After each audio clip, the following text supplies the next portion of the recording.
Good evening, everyone. Continuing Analog Radio Week this weekend. I have the Grundig Traveller II out here. This doesn't have a antenna input, so I'm using the clip on the MLA 30 Plus. And here we have Radio Romania in French. It is just about 9 o'clock Toronto time, and which makes it 2 UTC. This is Radio Romania coming in from, Romania, on this early to mid-90s, I guess, really, Grundig Radio. This is before Grundig was bought by Eaton, but it's still a made-in-China radio and all that. The real strength of this radio is the clock, as the current Traveller model of Eaton has continued, right? So you can turn this dial, and you can see the world time changes according to the position of the dial. And it's also got a little marker for daylight savings time there that puts you 1 hour off. So unless you're in Newfoundland, which is a half hour off of the rest of east coast of Canada, this radio will get you by most anywhere. I find it to have pretty good selectivity, but it's not as sensitive as the Texan or 9700 that I featured the other day. So here's radio.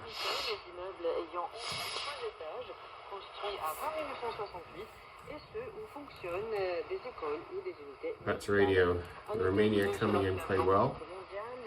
From a strong. Yeah. On the side of this radio, you just have a 3 volt power input and a headphone jack, no antenna in, as I said, antenna on the top, band switches on the top, but nicely the band indicators are down the side of the dial, so except for FM for some reason. And on the side you've got another weird slider volume and a tuning dial. I prefer this little dial to the sort of sideways finger thing on the Texan.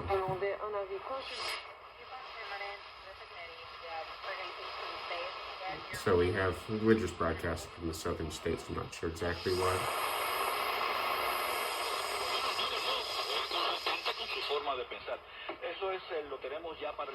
That's probably Radio Marty.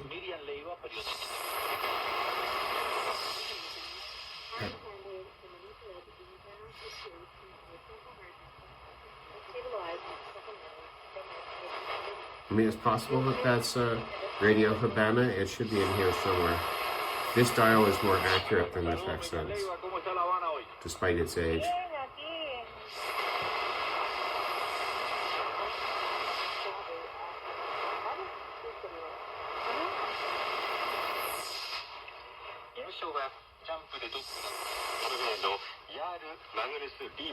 And so, as a comparison to the other radio, there is NHK Radio Japan rebroadcast in France.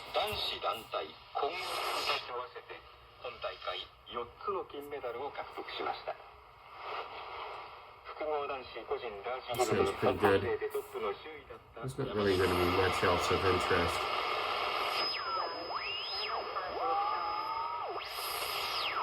I think one of these is the Overcomer broadcasting from.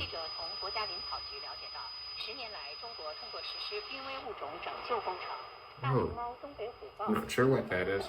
Let's have a look.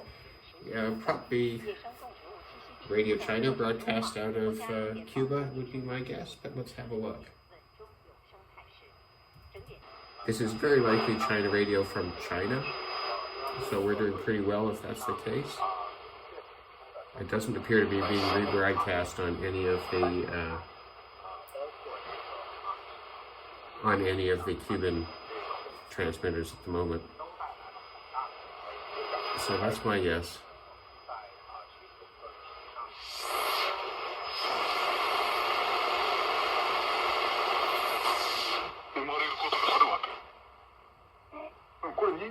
I mean, and this just blasts into Toronto. One of the things I like about this radio is that they've integrated the tuning light into the LCD display, which makes you feel that this is just an analog radio, but it makes it feel much more integrated into the clock. Sorry, I really don't like these sliders for volume that seems to have been used on radios in this era. But the tuning indicator over here makes it feel much more integrated. There's actually a sense line from this from the side of this radio to the clock that controls that. Quite neat. Anyway, I'm not going to do much more apart from reintroducing this radio. I did do a previous video when I did some work on this one. Oh, one other thing that's interesting about this radio, well, I've got it here. This radio has an interesting battery arrangement. These two outer batteries power the radio, and that's the clock battery. So you can change the radio batteries more or less forever, and the clock is powered by its own AA, which for powering a quartz clock will, an LCD quartz clock will run it for, I don't know, a decade maybe, until the battery leaks all over the battery compartment and cause part of the mess that I had to clean up.